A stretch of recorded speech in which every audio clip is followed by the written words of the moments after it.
بسم اللہ الرحمن الرحیم۔ میں ہوں انور حسین سمرا۔ آپ میرا یوٹیوب چینل اور فیس بک پیج دیکھ رہے ہیں۔ آج ہم بات کریں گے کہ پچھلے دنوں ایک ویڈیو وائرل ہوئی جس میں میاں نواز شریف صاحب، ان کی بیٹی وزیر اعلیٰ پنجاب مریم نواز شریف صاحبہ اور چیف سیکرٹری پنجاب زاہد اختر زمان یورپ میں وہ جا رہے تھے کسی سڑک پر، تو ایک خاتون نے ویڈیو بنا لی کہ یہ دیکھیں جی، یہ فارم 47 کے یہ چور جو ہیں پاکستان کا سرمایہ، یہ ہمارے پیسے کھا کر ادھر پھر رہے ہیں۔ اور چیف سیکرٹری پنجاب زاہد اختر زمان جو سب سے آخر پہ تھے، انہوں نے پیچھے مڑ کر اس خاتون کو گھورا۔ آج ہم بات کریں گے کہ کس طرح سیاسی خاندانوں نے پاکستان کی بیوروکریسی کے اندر ایک سیاسی کیڈرز بنائے اور کس طرح ان کو استعمال کیا، اور ان بیوروکریٹس نے کس طرح سرکاری خزانے کو مبینہ طور پر لوٹا اور اپنے سیاسی خداؤں کو یا سیاسی اشرافیہ کو کس طرح نوازتے رہے۔ اور اس طرح کے معاملات میں، اور جو آنیسٹ آفیسر تھے، جو کمپیٹنٹ آفیسر ہیں، جو اہل آفیسر ہیں، جن کی ریپیوٹ بہت اچھی ہے مارکیٹ میں، وہ بیچارے کھڈے لین لگے رہے اور ان کو نہ کبھی کسی نے پرائز پوسٹنگ دی، نہ کبھی ان کو بلا کر حوصلہ افزائی کی گئی کہ یہ آپ نے بڑا اچھے اقدامات کیے۔ اس پر بات کریں گے کہ یہ زاہد اختر زمان جو چیف سیکرٹری پنجاب ہیں، یہ کس طرح ذاتی ملازم بنے بیٹھے ہیں اور اس کی وجوہات کیا ہیں۔ مریم نواز شریف صاحبہ جو ہیں، یہ اپنے گلے کی سرجری کے لیے 6 نومبر کو یہ جنیوا سوئٹزرلینڈ گئیں اور یہ 12 نومبر کو انہوں نے واپس آنا ہے۔ ہسٹری میں پہلی دفعہ ہوا ہے کہ کوئی چیف منسٹر پنجاب ہو یا کوئی اور چیف منسٹر ہو، وہ نجی دورے پر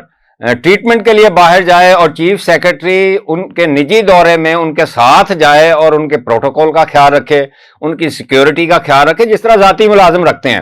اس طرح تو چودھری کا کاما جو ہے وہ چودھری کا خیال نہیں رکھتا۔ ایک پٹواری اپنے حلقے کے منسٹر یا ایم پی اے کا اس طرح خیال نہیں رکھتا، اس طرح بیگ پکڑ کے یا اس کے پیچھے پیچھے اس کو گارڈ نہیں کرتا، جس طرح اس صوبے کا لاٹ صاحب۔ آپ کو پتا ہے کہ انگریز دور میں چیف سیکرٹری آفس کو لاٹ صاحب کا آفس کہتے تھے، اور یہ صوبے کا انتظامی سربراہ ہوتا ہے، تمام انتظامیہ اس کے ماتحت ہوتی ہے، وہ آئی جی ہو، وہ صوبائی سیکرٹریز ہوں، کمشنر ہوں، وہ آر پی اوز ہوں، وہ ڈی سیز ہوں، ڈی پی اوز ہوں، یہ تمام لوگ یعنی جتنی انتظامی مشینری چیف سیکرٹری کے ماتحت ہے۔ اور چیف سیکرٹری صاحب جو ہیں وہ نجی دورے میں اس طرح ذاتی ملازموں کی طرح گارڈ کر رہے ہیں چیف منسٹر صاحبہ کو، کہ یہ تو بڑی حیران کن سی بات ہے۔ اور یہ جس کیڈر سے تعلق رکھتے ہیں، اس کیڈر میں لوگ جو ہیں سول سروسز لوگ جوائن کرتے تھے اپنی رسپیکٹ کو بحال رکھنے کے لیے، اور ریزنیبل فیملیز کے لوگ جوائن کرتے تھے۔ یہ بھی پتہ چلا ہے گجر فیملی سے ان کا تعلق ہے، لیکن جس طرح کی حرکات کر رہے ہیں، اگر پنجاب میں ہوتے ہیں تو صبح صبح جاتی عمرہ چلا جاتے ہیں سلام کرنے کے لیے 9 بجے، اس کے بعد سارا دن اپنا چیف منسٹر آفس میں گزارتے ہیں، وہاں سی ایم صاحبہ کے آگے پیچھے ادھر ادھر پھرتے رہتے ہیں، اور اپنا آفس جو ان کا سول سیکرٹریٹ پنجاب میں ہے، وہاں پہ ہفتے میں ایک آدھ بار جو ہے یہ شام کو آتے ہیں، اور نہ عوام کو ملتے ہیں، نہ اپنے ماتحت سیکرٹریز کو ملتے ہیں، نہ او ایس ڈی آفیسر جنہوں نے پوسٹنگ لینی ہے، جنہوں نے ان کو ریکویسٹ کرنی ہے، اور نہ عوام جنہوں نے شکایات کرنی ہے یا کوئی اپیل فائل کرنی ہے، ان کو ملتے ہیں۔ تو یہ بیوروکریسی کے اندر سیاسی کیڈر کس طرح بنا؟ نواز شریف صاحب نے اس کی ابتدا کی۔ یہ نون لیگ کو کافی سارے جو ہے نا کریڈٹس جاتے ہیں کہ انہوں نے سیاست میں مبینہ طور پر کس طرح کا گند جو ہے انٹروڈیوس کروایا، بیوروکریسی میں بھی سیاسی کیڈر بنانے کا انہوں نے آغاز کیا، چھانگا مانگا کی سیاست بھی مبینہ طور پر انہوں نے شروع کی، لائسنس دینے کی سیاست بھی انہوں نے شروع کی۔ تو سعید مہدی صاحب اس وقت یہ جو موجودہ چیف الیکشن کمشنر ہیں جلال سکندر سلطان راجہ صاحب، ان کے سسر جو سعید مہدی صاحب تھے، انہوں نے ایک کیڈر بنا لیا بیوروکریسی میں، بیوروکریٹس کے اندر ان کو بلاتے تھے وہ، یعنی انہوں نے اسٹیٹ کے ساتھ لائلٹی ختم کر کے شریف خاندان کے ساتھ اپنی لائلٹی کو جوڑ لیا کہ ہماری نوکری یا ہمارے مائی باپ جو ہیں نوکری کے وہ شریف خاندان ہے۔ پنجاب میں جب شہباز شریف صاحب کی حکومت آئی تو انہوں نے اپنا ایک کیڈر بنا لیا، اسی طرح اس میں جوید محمود صاحب مرحوم جو تھے، جو چیف سیکرٹری پنجاب ہے، وہ اس کے کیڈر کے بندے تھے، توقیر شاہ صاحب تھے، فواد حسن فواد تھے،